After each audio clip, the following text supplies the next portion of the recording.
Isa pong 2017 Toyota Wigo. Itong tear down natin kasi wala po itong reverse.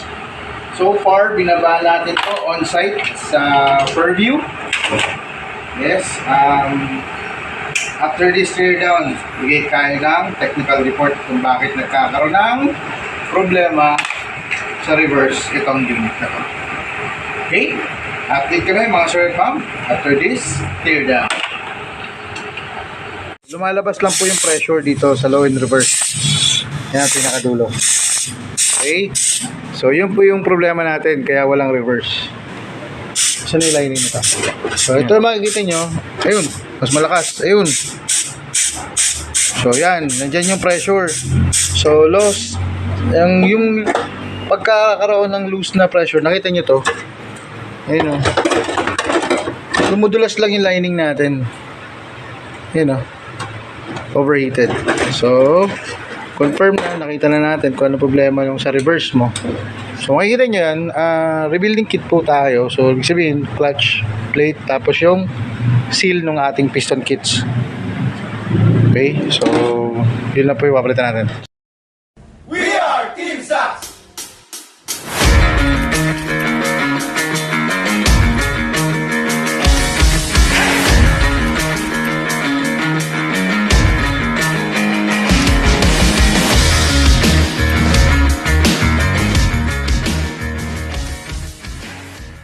Good afternoon everyone. Welcome back sa Santiago Automotive.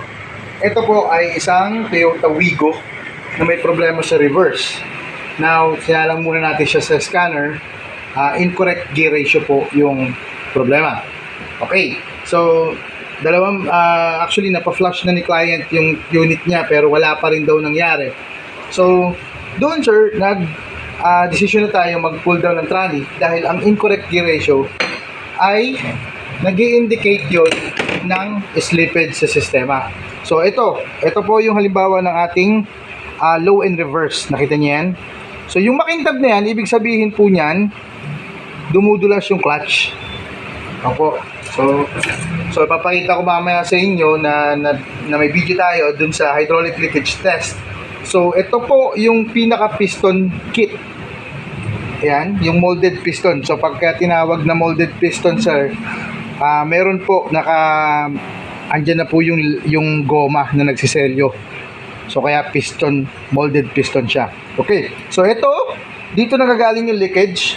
So kaya itong ating low and reverse hindi kumakagat minsan at minsan naman kumakagat. So upon testing namin, kakagat siya for 2 consecutives pero 3, 4, 5 meron na siyang sablay sa reverse. Okay. So ang hatol natin dito, rebuilding kit, piston kit. So ang pag piston kit po ay magkakasama po itong lahat. Then rebuilding kit is clutch, gasket set, plate set at clutch pack. Then the same time, so bago yung ating ilalagay ulit na automatic transmission fluid. Okay? So yun po yung technical report or full report nitong Toyota Wigo mo. Salamat! Sir, magandang hapon. So ito po yung mga bagong piyesa ha. Ayan, piston kit set na yan. Kaya ito yung rebuilding kit natin. So, si Sir Justin, inuhugasan yung tranny mo. Pero tatry namin sir, pero diretso rebuild naman to agad. Update kami sa inyo sir bukas ha. Okay, andito na ulit on site yung team. So far, pina-flush ni Sir Franz at Sir Michael pareho yung torque converter at oil cooler lines. Opo, para ma-flush out natin yung mga lumang ATF para bago lahat ng ATF sa sistema at malinis yung buong sistema. Okay, so far nasa 70% po ng installation ng team. After this, magsasalin na po tayo ng bagong ATF. After ma-install ni Sir Franz at Sir Michael yung tranny, this time nagki-clear out na sila ng trouble codes. So after nito, static test, then road test tayo. Clear na po lahat. Yan, anong trouble code tayo. 0 DTC. Okay, test drive na tayo. Go. Okay, so testing tayo nitong Wigo na bagong rebuild natin. So far, pataas po yung kalsada, no? So kung mapapansin nyo, naka-reverse tayo. Pag pataas yung kalsada, dapat kung maganda yung reverse ng unit natin, hindi tayo bababa. So mapapansin nyo, yun, no? Nakahang yung sasakyan, diba? Naka-hill assist. So hindi bababa. Yan, pataas yung unit natin pero ganda ng reverse. Okay, so forward tayo. Ayan, naka-engage siya. So maganda naman yung response natin sa forward. So para ito, maganda na yung testing natin kasi na-testing natin siya sa static test. Yung nakataas yung sasakyan, kompleto naman po yung ating gear. So ayan, ayan, makita nyan. Okay, second gear, pataas pa yung kalsada. So medyo maganda na yung mas responsive na ngayon yung sasakyan. So ito ay binaba natin dahil umiilaw na yung 80, yes, yung automatic transmission na warning lights, naka-on na po yun. So nung in-scan natin nang dumating tayo, ang nakita natin is incorrect gear ratio. So far ang pinaka-complaint talaga ni client dito is yung reverse.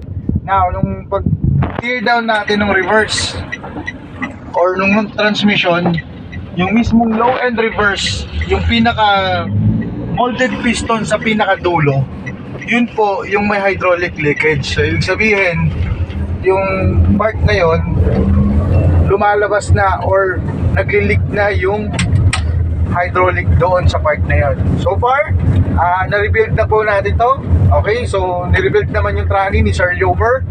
Then si Sir Ian at si Sir Michael naman yung nag-remove and reinstall ng transmission. So far, okay na to.